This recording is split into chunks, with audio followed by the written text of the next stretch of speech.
Kita sering banget dengar kalau uang tunai itu adalah aset paling aman, ya kan?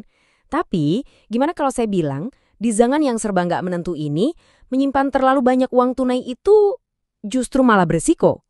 Nah, kali ini kita bakal bedah tuntas kenapa uang yang kelihatannya aman di rekening bank itu sebenarnya bisa jadi investasi yang sangat berisiko. Oke, kita mulai aja langsung dari pernyataan yang jujur dalam banget dari salah satu investor legendaris dunia, Warren Buffett. Dia bilang, di masa perang, uang tunai itu investasi terburuk. Pernyataan tadi kan kayaknya kebalikan banget dari pepatah lama yang bilang cash is king atau uang tunai adalah raja. Nah, sekarang ayo kita bongkar kenapa di tengah situasi konflik pepatah itu bisa jadi cuma mitos. Jadi, gimana ceritanya uang tunai bisa kehilangan nilainya? Semuanya itu berawal dari sebuah rantai kejadian yang polanya hampir selalu sama setiap kali ada ketegangan geopolitik global yang memanas. Nah, ini dia nih rantai reaksinya. Coba perhatikan, begitu ada konflik, pemerintah butuh dana cepat buat perang. Cara paling gampang, ya cetak uang baru.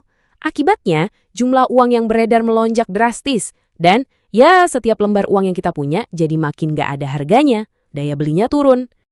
Kalau kita lihat data di sini, jelas banget kan lonjakan pasokan uang, terutama sejak 2020. Emang sih, ini sering bikin pasar saham kelihatannya naik. Tapi, jangan salah, ada harga yang harus dibayar. Nilai dari setiap rupiah, setiap dolar yang kita simpan, itu terus-terusan kegerus sama yang namanya inflasi. Oke, kalau kita udah tahu uang tunai nilainya turun, terus kenapa masih banyak banget orang yang nyimpen uang tunai? Biasanya sih alasannya buat nunggu momen pasar jatuh baru deh beli. Tapi, apa itu strategi yang benar? Gini, intinya adalah uang tunai itu ada perannya, tapi bukan buat spekulasi. Uang tunai itu penting buat kebutuhan sehari-hari, buat dana darurat, biar kita bisa tidur nyenyak. Bukan buat coba-coba nebak kapan pasar bakal anjlok atau nemuin valuasi yang katanya ketinggian. Itu permainan yang beda. Kenapa nebak-nebak pasar itu bahaya? Lihat angka ini deh. Kalau kamu coba main timing dan akhirnya malah kelewatan cuma 20 hari terbaik di pasar, potensi keuntungan jangka panjangmu bisa anjlok sampai separohnya. Ngeri kan? Cuma karena melewatkan beberapa hari penting. Dan data ini nunjukin kenapa lebih baik tetap di pasar. Seiring berjalannya waktu, keuntungan saat pasar lagi bagus atau bull market itu jauh lebih besar daripada kerugian sementara pas pasar lagi turun. Rata-rata kenaikannya jauh melampaui penurunannya. Jadi dalam jangka panjang, pasar itu hampir selalu menang. Oke, cukup bahas masalahnya. Sekarang, gimana solusinya? Mari kita lihat beberapa aset alternatif yang kinerjanya justru bagus ketika uang tunai lagi tertekan. Aset pertama yang kita bahas, Bitcoin. Ini adalah penyimpan nilai digital yang modern dan unik karena dia beroperasi sepenuhnya di luar sistem keuangan tradisional yang kita kenal. Dan ini bukan cuma teori loh, coba lihat data dari raksasa keuangan BlackRock ini.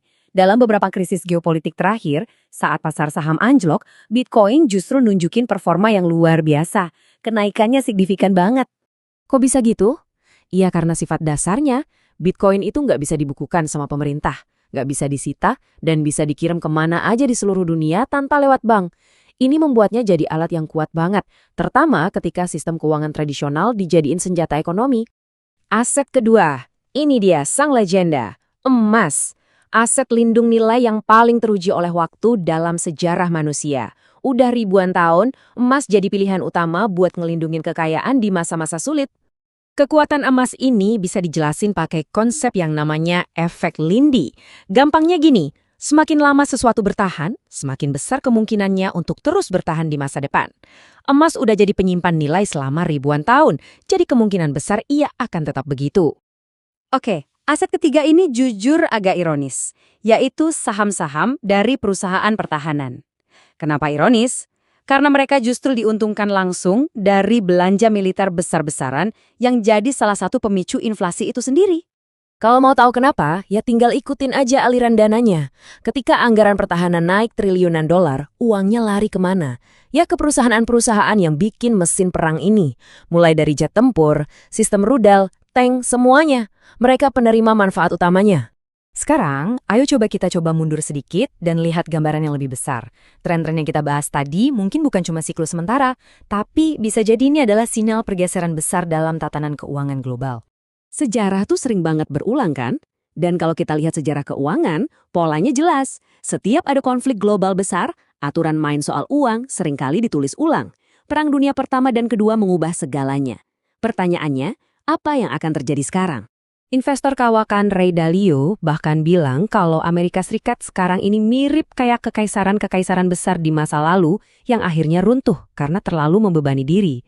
Sebuah peringatan yang patut kita perhatikan. Jadi, pertanyaan penutupnya buat kita renungkan bersama adalah ini. Di tengah dunia di mana aturan main soal uang mungkin sedang berubah, apakah portofolio kita sudah siap? Memikirkan cara memposisikan aset kita untuk menghadapi inflasi dan gejolak geopolitik mungkin adalah kunci untuk masa depan.